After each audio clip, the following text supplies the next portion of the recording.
mohon izinkan saya untuk membacakan apa yang saya alami dan sebenarnya yang saya rasakan.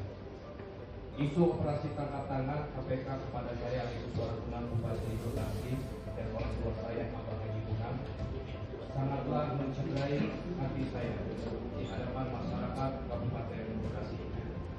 Begitu banyak polemik di seluruh lapisan masyarakat Kabupaten Bekasi soal apakah OTT itu benar atau tidak.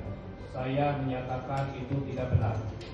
Saya dijemput di rumah kurang lebih pukul 02.00 dini hari, di mana saat itu saya dan keluarga saya sedang beristirahat. Sama sekali tidak ada kegiatan di dalamnya terkait masalah operasi tangkap tangan. Betapa kejam dan direkayasa dakwaan yang dituduhkan kepada diri saya. Uang sebesar 200 juta yang disita oleh lembaga KPK itu adalah uang yang bersumber dari pinjaman saya kepada saudara Suheri. Sedangkan uang sebesar 4 juta adalah uang celengan anak saya. Adapun mobil saya juga ikut disita adalah mobil kreditan. Mobil itu dibeli dan dibayar secara kredit oleh kakak saya dan sampai sekarang masih dicicil. Begitu juga rumah saya yang di Lipo juga saya beli dengan cara kredit dengan menggunakan hasil dari usaha dan gaji saya. Semua itu bisa saya buktikan secara valid, baik secara tertulis ataupun berdasarkan bukti-bukti hukum atau legal yang diharuskan oleh hukum.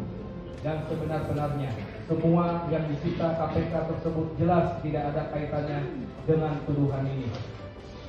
Proyek 107 miliar yang sudah dilelang kepada semua kontraktor di tahun 2024 pada zaman PJ Bupati Dedi Supriyadi yang sebelumnya menjabat, alih-alih itu dikaitkan dengan urusan pribadi saya. Ini bukan klaim pribadi saya, tetapi kebenarannya silakan diperiksa baik berdasarkan regulasi atau kebijakan yang ada. Begitu juga berdasarkan data dokumen-dokumen pelaksanaan pengadaan barang dan jasa pemerintahan Kabupaten Bekasi yang justru dapat diakses secara online oleh publik. Semoga Allah Subhanahu wa Ta'ala memberikan pertolongan kepada saya. Keputusan saya serahkan kepada Yang Mulia Majelis Hakim. Saya dengan segala kerendahan hati memohon kepada Yang Mulia Majelis Hakim tidak mencampur adukan tuduhan kepada diri saya dengan uang pinjaman pribadi saya. Saya yakin dan percaya Yang Mulia Majelis Hakim akan mengambil keputusan yang terbaik dan seadil-adilnya atas diri saya. Uang pinjaman itu saya gunakan untuk operasional kegiatan dalam rangka pengabdian saya sebagai bupati kepada masyarakat Kabupaten Bekasi yang saya cintai, termasuk dalam rangka membantu korban banjir, membantu tempat tinggal, dan sembako kepada masyarakat Kabupaten Bekasi. Majelis Hakim yang saya muliakan, jaksa penuntut umum dan para advokat yang saya hormati, begitu sangat kejam dan direkayasa dugaan dan tuntutan kepada saya, seolah-olah saya juga mengetahuinya. Saya menyatakan di BAP dan di depan persidangan bahwa saya tidak tahu sama sekali. Dan itulah fakta yang sebenar-benarnya. Apa adanya, semua kegiatan di Parigin, Edit Lincoln, Sarjan, dan pihak-pihak lain yang saya tidak pernah mengetahuinya dan tidak ada hubungannya dengan pribadi saya. Janganlah orang tua saya dikait-kaitkan dalam kasus ini, seolah-olah agar semuanya terjerat satu sama lain. Majelis Hakim yang saya muliakan, saya juga sama sekali tidak tahu mengenai kegiatan saudara Sugiarto dan saudara Sarjan atau pihak-pihak lainnya terkait kepala dinas pendidikan. Itu adalah kegiatan mereka sendiri dan tidak ada kaitannya dengan saya. Semua tuduhan begitu direkayasa.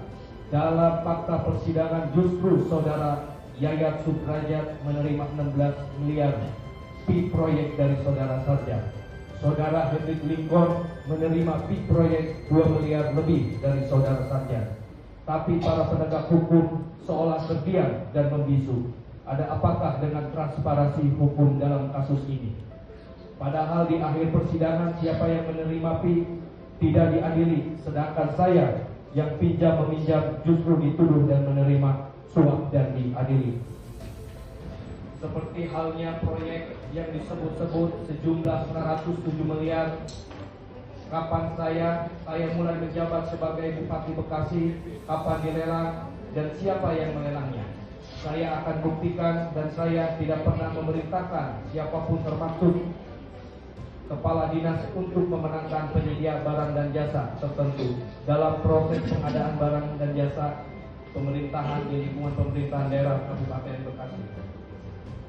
Semua proyek-proyek tersebut adalah proyek-proyek yang telah selesai proses pengadaan penyediaan barang dan jasanya sebelum saya menjabat sebagai Bupati Kabupaten Bekasi. Itulah fakta-fakta yang sebenarnya Yang Mulia Majelis Hakim yang saya hormati. Saya tidak menyesal telah mengikuti kontestasi pilkada karena niat saya ingin membangun. Tekadku pengabdian terbaik adalah komitmen yang tidak pernah mati terhadap tanah kelahiran saya, Kabupaten Bekasi.